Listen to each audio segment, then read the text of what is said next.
여러분 반갑습니다. 오늘 특별한 안식일에 이렇게 여러분들과 함께 안식일을 보낼 수 있는 은혜를 주셔서 감사합니다.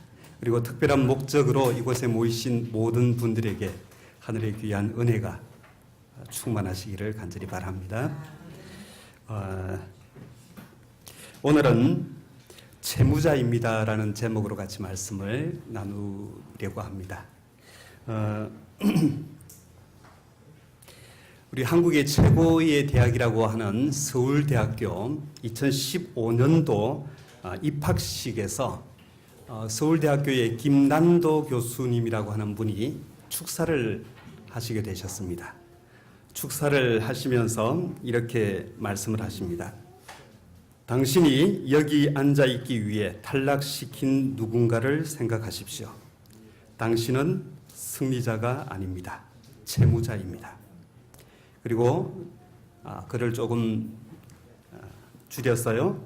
선해지십시오. 성장하십시오. 당신이 희망입니다. 라는 메시지를 주셨습니다. 서울대학교 신입생은 얼마나 많은 경쟁자를 물리치고 이 자리에 앉았겠습니까? 그래서 이제 서울대 신입생들은 얼마든지 어깨에 힘을 줄 수 있는, 자기들은 한국에서 최고로 택함을 받은 사람이고 최고의 승리자가 된 그런 생각으로 어깨에 힘을 줄 수 있었을 것입니다. 그런데 김난도 교수는 이런 신입생들을 향하여 신분을 정의합니다. 채무자라고 정의를 합니다. 채무자는 빚진 자라는 뜻이죠. 그래서 서울대 신입생들에게, 한국의 최고의 지성들이 모인 그 학생들에게 당신들은 빚진 자라고 그렇게 이야기를 합니다. 어떤 자리에 있는 사람은 기회를 좀 더 가진 사람입니다. 그런 사람은 채무자의 정신으로 살자는 것입니다.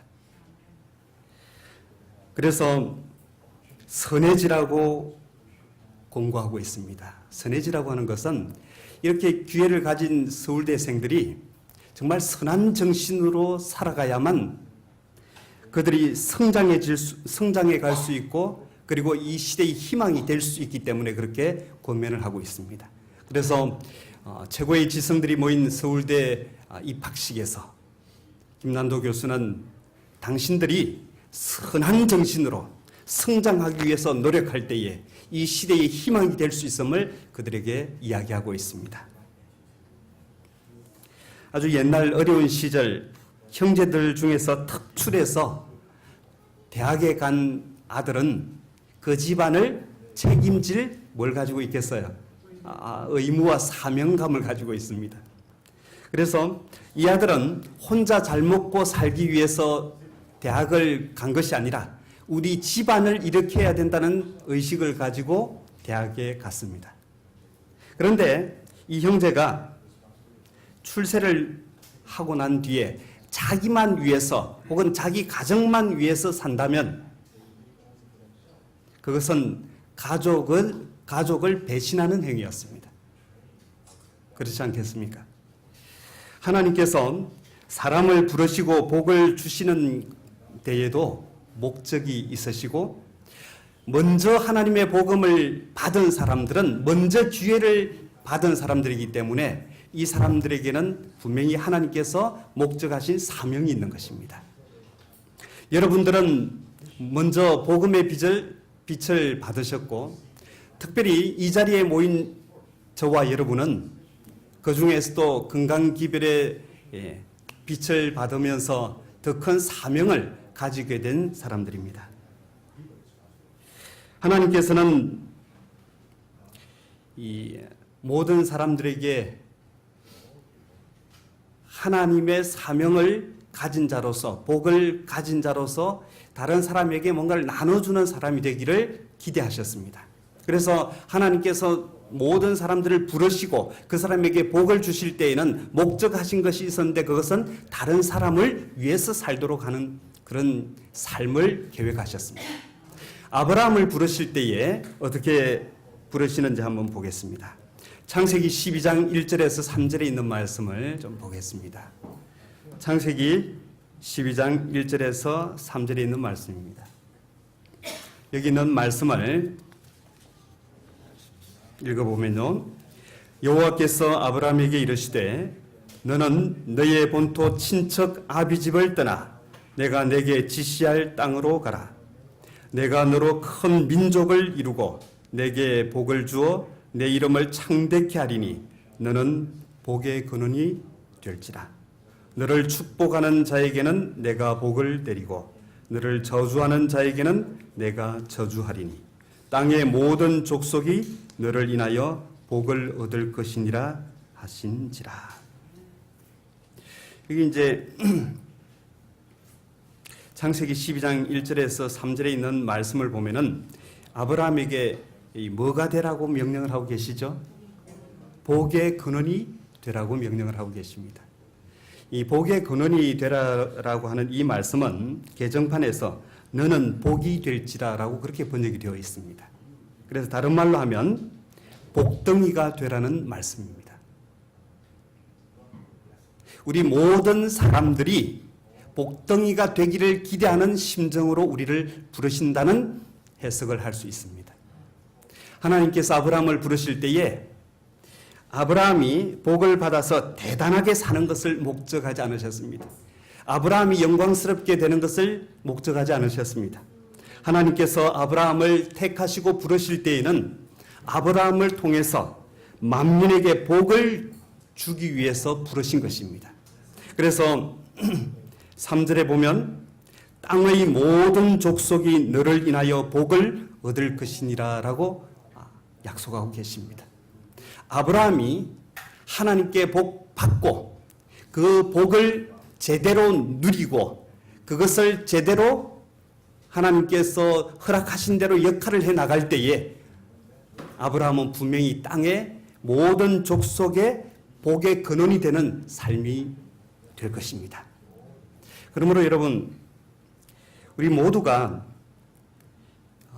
하나님의 부름을 먼저 받은 사람들인데 우리가 하나님의 이 부름을 먼저 받은 사람들이기 때문에 우리는 분명히 하나님께서 아브라함을 부르신 것처럼 우리도 그러한 목적을 가지고 우리를 부르셨다라고 생각을 합니다.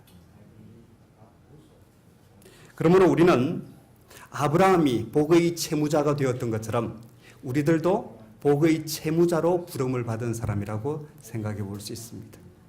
우리가 누리는 것 하나하나가 하나님께서 먼저 우리에게 허락하신 모든 것들이 내가 누리고 내가 내 영광을 더 크게 하는데 쓰도록 하는 것이 아니라 다른 사람들을 위하여 더 헌신하고 봉사하도록 하기 위해서 우리를 부르셨다는 것을 우리가 늘 생각하고 살았으면 좋겠습니다.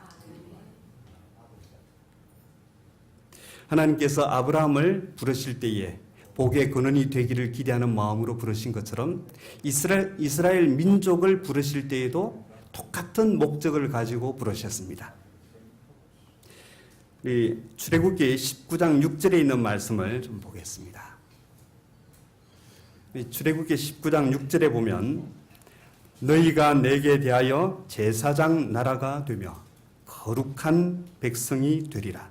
너는 이 말을 이스라엘 자손에게 고할지니라. 이스라엘 민족을 하나님께서 선민 택하신 백성으로 부르시면서 그들에게 딱 신분을 정의를 해주셨어요.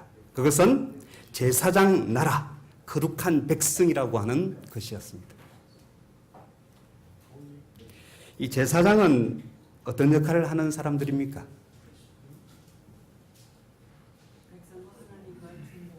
중보자인데 백성들을 하나님께로 이끌고 하나님의 뜻을 백성들에게 전달하는 그런 역할을 하는 사람이 제사장이었습니다.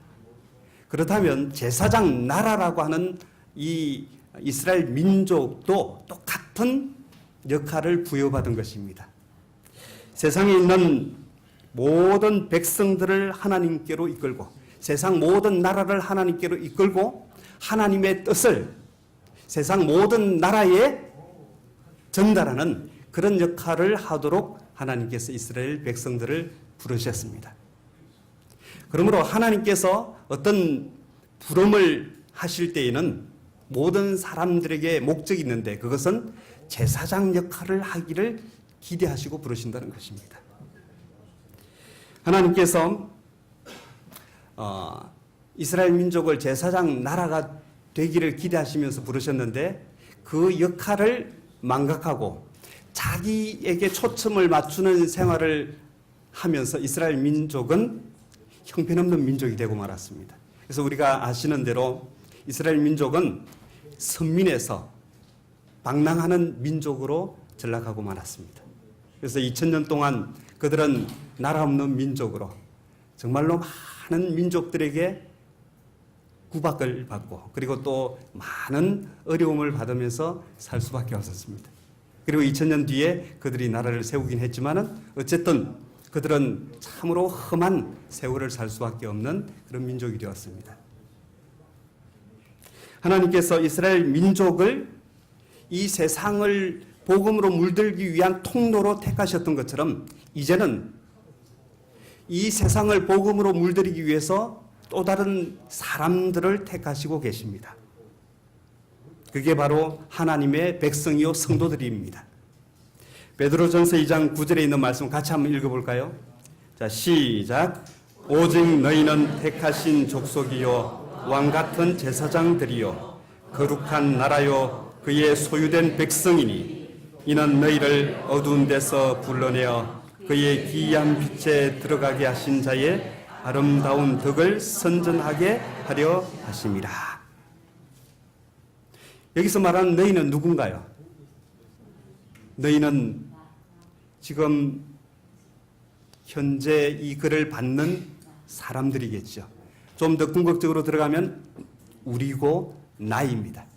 이 말씀을 받는 모든 사람들에게 신분을 정의하기를 택하신 족속인데 왕같은 제사장들이요 거룩한 나라라고 그렇게 이야기하고 있습니다. 제사장이라고 하는 것은 아까도 말씀드렸지만은 하나님의 뜻을 백성들에게 전달하고 모든 백성들을 하나님께로 연결하는 역할을 해야 합니다. 하나님께서 우리 모두를 부르실 때에 그런 사명을 부여해 주기 위해서 부르셨다는 것을 잊지 말았으면 좋겠습니다. 그리고 거룩한 나라라고 우리를 정의하고 있습니다. 거룩한 나라라고 하는 구별된 백성으로 우리가 서야 함을 우리에게 이야기하고 있습니다. 그리고 우리가 거룩한 나라가 될 때에 제사장 역할을 할 수 있게 될 것이고 제사장 역할을 함으로 우리 자신도 복을 입고 많은 사람들, 모든 민족들을 복되게 하는 그런 삶을 살게 될 것입니다. 우리가 이제 이 세상의 모든 질서는 다른 무언가를 위해서 봉사함으로 자기가 유쾌해지는 그런 질서 속에 있습니다. 그래서 이제 우리가 잘 아는 대로 벌이 다른 식물들을 수정해주고 또 자기도 꿀을 얻고 하면서 봉사함으로 자기도 유익을 얻도록 그렇게 되어 있죠. 그래서 우리 모든 사람들이 정말 행복해질 수 있는 질서는 다른 사람을 위해서 봉사하는 데 있습니다. 다른 사람들을 위해서 봉사할 때에 우리 자신들이 훨씬 더 복을 입게 될 것입니다. 사명을 받은 사람들은 늘 채무자로 서 있습니다. 그리고 복을 받은 사람들도 늘 채무자로 서 있습니다. 그래서 하나님의 부름을 받은 사도 바울도 그의 마음속에 늘 채무자라고 하는 의식을 가지고 있었어요. 여기 로마서 1장 14절에 있는 말씀을 보면 헬라인이나 야만이나 지혜 있는 자나 어리석은 자에게 다 내가 빚진 자라고 그렇게 이야기합니다. 사도 바울은 늘 자기가 빚진 자라고 하는 생각을 가지고 있었습니다. 채무자라고 하는 생각을 가지고 있었다는 것이죠. 왜 사도 바울은 자기가 빚진 자라는 생각을 가지고 있었을까요?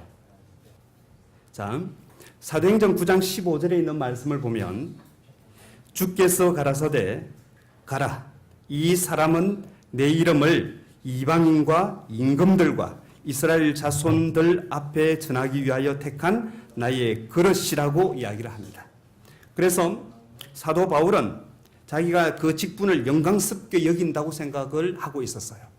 그래서 자기는 하나님으로부터 이방인과 임금들과 이스라엘 자손들에게 복음을 전하는 자로 세움을 입었다는 이 생각 때문에 늘 복음의 빚진 자로 그렇게 생각을 하고 살았습니다. 그래서 자신은 늘 이 복음을 위해서는 자기의 모든 것을 아끼지 않겠다는 정신을 가지고 살았어요.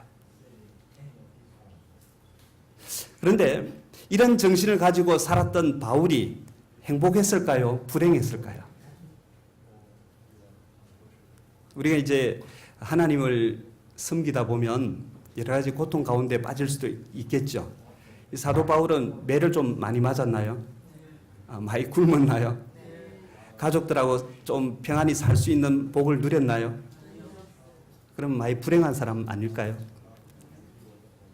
우리 지금 가족들 사이에 여러 가지 문제가 있고 가족들하고 평안하게 누릴 수 있는 행복을 우리가 박탈당했을 때에 우리 생각은 어떤 생각이 들 수 있어요? 아, 내가 정말 불행하다는 생각을 할 수 있지 않겠습니까? 내가 다른 사람들에게 애매히 고통을 받거나 특별히 하나님의 사업에 헌신한다고 헌신을 했는데 오히려 더 큰 고난이 나에게 닥쳐온다면 우리는 불행하다고 생각할 수 있지 않겠습니까? 그리고 오해를 많이 받으면 어떤가요? 사도 바울은 얼마든지 자기 인생이 꼬인 인생이라고 생각해 볼 수 있을까요? 그럴 수 있을 것 같아요. 자기는 그의 모든 인생을 포기하고 하나님께 그의 삶을 바치기로 결심을 했습니다. 사도 바울은 전도 유망한 사람이었죠. 요즘 설명대로 하면은 젊어서 국회의원이 돼서 정말로 잘 나가는 사람이 될 수 있는 그런 사람이었습니다. 그러나 예수님께서 나타나셔서 부르신 다음에 그의 모든 것을 포기하고 하나님의 사업에 뛰어들었습니다. 그런데 그가 평안한 삶이 전개된 게 아니라 그의 인생이 늘 정처 없는 인생, 누림이 없는 듯한 그런 인생을 살았단 말이죠. 그렇다면 굉장히 마음에 부담이 있는 인생일 수 있습니다. 그런데 사도 바울은 혹 그런 생각을 했을 수 있을지 몰라도 우리가 평가하는 바울의 삶은 어떤가요? 바울은 정말 행복한 사람이었을까요? 그리고 대단했던 사람이라고 평가할 수 있을까요? 우리는 사도 바울이 마침내 이김으로 얼마나 그가 하나님 안에서 사랑받는 사람이 되고 행복한 사람이 되고 정말로 우리에게 귀감이 되는지를 알고 있습니다. 그러므로 이 사도 바울은 비록 그가 살아갈 때에 많은 고난 가운데 살았지만은 우리가 보기에는 사도 바울은 굉장히 훌륭한 사람이고 굉장히 복받은 사람이라고 볼 수 있습니다. 사도 바울은 자기의 의식 속에 하나님의 부르심에 대한 분명한 사명감이 살아있었기 때문에 어떠한 어려운 가운데서도 굴복하지 않고 살 수 있는 사람이 되었습니다. 그래서 그는 우리 믿음의 사람들이 보기에 굉장히 멋지고 정말 대단한 사람이 되었습니다. 여러분, 누가 우리의 인생을 평가를 해주면 내가 행복할 것 같습니까? 한 번은 그런 일이 있었죠. 피아니스트가 이 연주회를 하는데 정말 멋지게 연주회를 했어요. 그 피아노 연주가 끝나고 많은 사람들이 박수를 쳤습니다. 그런데 이 연주자가 끝까지 얼굴이 환해지지 않는 것입니다. 그 정도 많은 사람들이 환호를 해주면 얼굴이 환해질 수 있잖아요. 근데 환해지지 않는 것입니다. 그런데 저 위에 2층에 있던 어떤 한 분이 나중에 박수를 치기 시작하자 그제야 얼굴이 펴지기 시작했다라고 합니다. 그분은 그를 지도한 선생님이었습니다. 선생님이 인정했을 때에 비로소 이 연주자가 웃을 수 있었고 안도할 수 있었고 만족할 수 있었습니다. 여러분, 우리 인생을 누가 평가해 줄 때에 우리는 기쁠 수 있겠습니까? 많은 사람들이 인정하고 많은 사람들이 박수갈채를 보낼 때에 우리가 우쭐해질 수 있을지 모르겠습니다. 그러나 진정한 평가는 우리를 만드신 그분께서, 우리를 가장 잘 아시는 그분께서 인정해 주실 때에 가장 기쁘고 행복해질 수 있을 것입니다. 사도 바울은 그런 삶을 살았어요.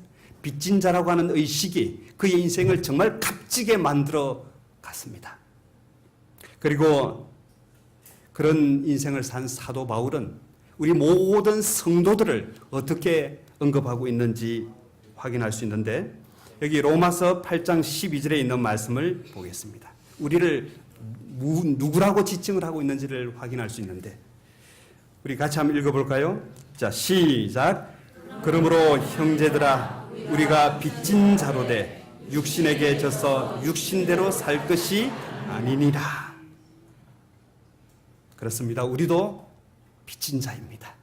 사도 바울이 빚진 자로서의 삶을 살았던 것처럼 우리들도 빚진 자로 살아가야 될 사람들입니다.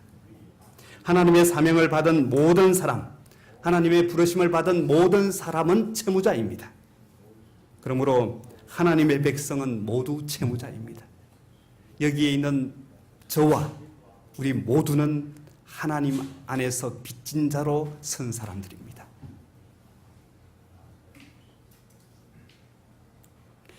하나님께서는 복의 통로로 우리를 부르셨습니다. 이 통로는 늘 이 굴하고 터널하고의 차이가 뭐예요? 굴은 끝이 막혀 있고 통로는 열려 있습니다. 그렇죠? 그래서 우리는 복을 받아서 나만 누리는 동굴 같은 인생을 살아서는 안 됩니다. 우리는 우리가 받은 복을 다른 사람들에게 이게 흘려보내는 통로로서 삶을 살아야 합니다. 그때 더 큰 행복이 우리를 찾아올 것입니다. 최차순 원장님이 계시는데, 최차순 원장님이 처음에 이 일을 시작하셨을 때는 굉장히 작고 어렵게 시작하셨을 것입니다. 그러나 계속 나누는 일들을 하니까 더 큰 일들이 이루어졌고, 그리고 또 그것은 실제로 우리 원장님을 더 행복하고 더 기쁘게 만드는 일이 되었을 것입니다. 만약에 이걸 그냥 내 것으로 삼기 위해서 막 자꾸 자기 안에 이 복을 감추려고 했다면, 저장하려고 했다면 우리가 더 많은 복을 나눌 수 없었을 것이에요. 그런데 더 많이 나눔으로 여기에 모인 여러분들도 복을 누리게 되었고, 또 여러분들의 소개로 더 많은 사람들이 복을 누리는 그런 은혜를 입게 될 것입니다. 그러므로 이제 우리 모든 분들이 밖으로 나가서 이 내가 경험한 복을, 내가 체험한 이 복을 다른 사람들에게 나누고자 하는 정신으로 빚진 자로, 채무자로 살아가시기를 간절히 바랍니다. 그리고 모든 사람은 실제로 빚진 자입니다. 우리가 우리 능력으로, 우리의 힘으로 살아가는 것 같지만은 우리는 태어날 때부터 그리고 숨질 때까지 다른 사람의 손에 의해서 우리의 삶이 유지된다는 것을 알아야 합니다. 그래서 절대로 교만해질 수 없는 사람들입니다. 태어날 때에 우리가 태어나면은 동물처럼 그냥 뭐 조금 있다가 걷고 사나요? 어머니나 최소한 돌보는 누군가가 우리의 생명을 연장시키기 위해서 먹여주고 닦여주고 배설하는 여러 문제들을 해결해 주지 않으면 사람들은 생존할 수가 없어요. 그리고 많은 사람들이 돈만 있으면 얼마든지 살 수 있다라고 돈이 최고라고 이야기합니다. 그런데 우리가 돈을 주고 사 먹긴 합니다만은 농부가 없었다면 우리가 아무리 돈이 있어도 사 먹을 수 있나요? 그러므로 우리는 농부에게 빚진 자로 살아가는 겁니다. 물론 돈을 주고 구입하지만은 그러나 농부가 없었다면 우리는 생존할 수 없습니다. 그리고 우리가 누리는 모든 것들이 다른 사람의 제공에 의해서, 물론 내 돈이 좀 들어가긴 했지만 다른 사람의 제공에 의해서 누리는 것이지 내가 창조해서 누리는 게 없습니다. 그러므로 우리 모든 사람들은 빚진 자인 것입니다. 육적인 생명을 유지하는 데도 우리가 빚진 자이지만 영적인 생명을 이어가는 데도 빚진 자입니다. 우리가 이제 어떤 사람들에게 믿음이 참 좋다라고 그렇게 칭찬을 하죠. 어떤 사람 참 믿음이 좋아 보이는 분들이 있습니다. 그렇죠? 믿음이라고 하는 것은 어떻게 오나요? 자, 여기서 저를 처음 보는 분들이 많으시죠? 근데 저를 오래전부터 봐오신 분도 있습니다. 그리고 또 한 20여 년 전에 학교에서 같이 저하고 공부를 하신 분도 있습니다. 저를 좀 아는 분들은 저를 믿을 수 있을까요? 물론 사람이니까 뭐 완전히 믿을 수는 없지만은 그러나 좀 아는 사람이면은 아는 만큼은 믿을 수 있겠죠. 그런데 저를 모르는 분은 저를 믿을 수가 없습니다. 그렇다면은 우리가 조금 생각을 해봅시다. 여기 우리 노 집사님이 계시는데 노 집사님이 저를 좀 전부터 알고 계시는데 제가 정말 노 집사님께 신뢰를 줄 만큼 바르게 살았으면은 노 집사님이 저 목사님은 인정할 만한 분이라고 생각하시겠죠. 그런데 노 집사님이 착해서 저를 인정하는 거예요? 믿는 거예요? 아니면 제가 믿게끔 삶을 보여줬기 때문에 믿는 거예요? 그렇죠? 우리가 다른 사람을 믿는 것은 내가 착해서 믿는 것이 아니고요. 그 사람이 믿게끔 해줬기 때문에 믿는 것입니다. 그렇잖아요? 하나님을 믿을 때도 마찬가지입니다. 내가 착하고 내가 이 믿음이 강해서 믿는 것이 아니고 우리에게 믿게끔 해주신 하나님이 계시고 그것을 좀 더 깊이 알아갈 때에 내 믿음이 성장하는 것입니다. 그래서 우리의 믿음으로 구원받는 것이 아니라 하나님께서 제공하신 은혜로 구원받는 것이고 그 은혜를 좀 더 깊이 알아갈 때에 우리는 빚진 자라는 의식이 더욱 강해질 수밖에 없는 것입니다. 예수님께서 우리를 정말로 사랑하셔서 우리의 구원을 위해서 모든 것을 제공하셨고 그것을 우리가 받아 누림으로 우리가 구원받는 것이기 때문에 우리는 빚진 자가 맞는 것입니다. 우리의 육적인 생명을 살아가는 것도 빚진 자에 포함되지만 영적인 삶을 이어가는 것도 빚진 자로 서는 것이 맞는 것입니다. 예수님께서 우리를 위해서 정말로 큰 희생을 하셨지 않습니까? 그러므로 우리는 예수님의 큰 사랑에 예수님께 큰 사랑의 빚을 지고 있는 사람들입니다. 그러므로 이제는 그 복을 다른 사람들과 함께 누리고 나누는 그런 예수님의 목적대로 살아가는 사람들이 될 필요가 있는 것입니다. 근데 그렇게 살도록 예수님께서 우리에게 목적하신 이유는 그렇게 살아갈 때에 우리의 삶이 훨씬 더 행복해지고 더 많은 축복을 누릴 수 있는 삶이 되기 때문에 그런 것입니다. 제가 이제 설교를 하려면 설교 준비를 해야 되잖아요. 그러면은 설교 준비를 하면은 누가 복을 많이 받을까요?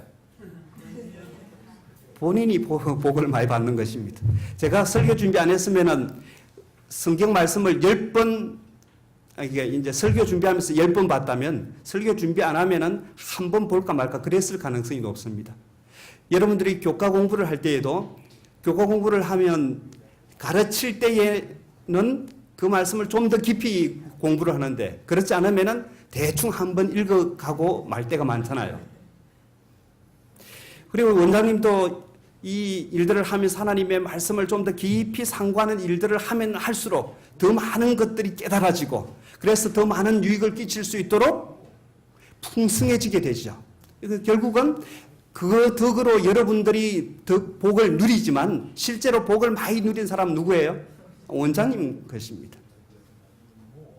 그러므로 우리는 빚진 자로 살도록 하나님께서 계획하신 이유가 뭔지를 알 수가 있는데 그것은 결과적으로 내가 복을 누림으로 다른 사람들이 더 복을 받게 하고 다른 사람들이 더 복을 받음으로 내가 더 행복해지도록 하기 위해서 우리를 빚진 자로 세우신 것입니다. 여러분, 내가 누리는 것은 내 노력의 소산이 맞습니다. 여러분들이 예수님을 더 좀 잘 아시려면, 더 알아야 믿음이 생기는데, 더 아시려면은 알아가려고 하는 노력이 필요하죠. 그냥 공짜로 알아지지 않잖아요. 더 많은 노력이 필요합니다. 말씀을 좀 더 깊이 살피는 노력, 더 많이 기도하면서 예수님과 관계를 맺으려고 하는 노력, 다른 사람들에게 봉사하는 노력, 이런 노력이 있어야만 그분을 더 많이 알 수 있게 되죠. 그러므로 그 노력이 있을 때에 우리의 삶이 행복해지는 게 맞습니다. 그러니 노력도 필요하긴 합니다. 그러나 그 노력 때문에 일들이 생기는 게 아니라 이 노력은 하나님께서 이미 베풀어 놓은 것을 받는 손에 불과한 것입니다.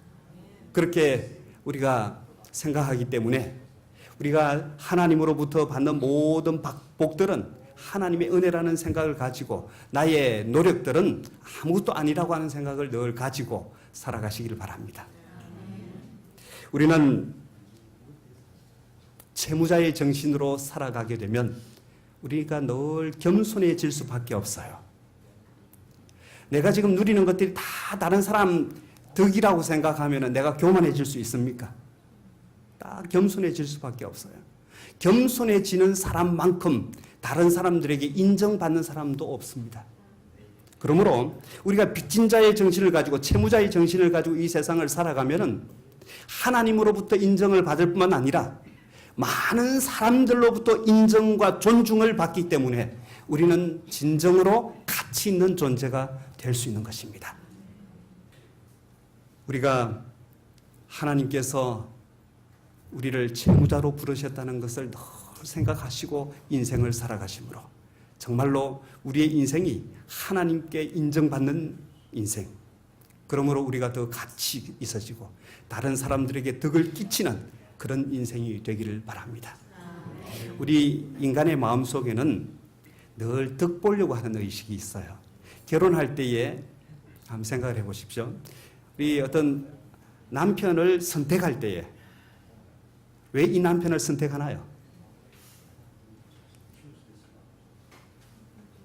어떤가요?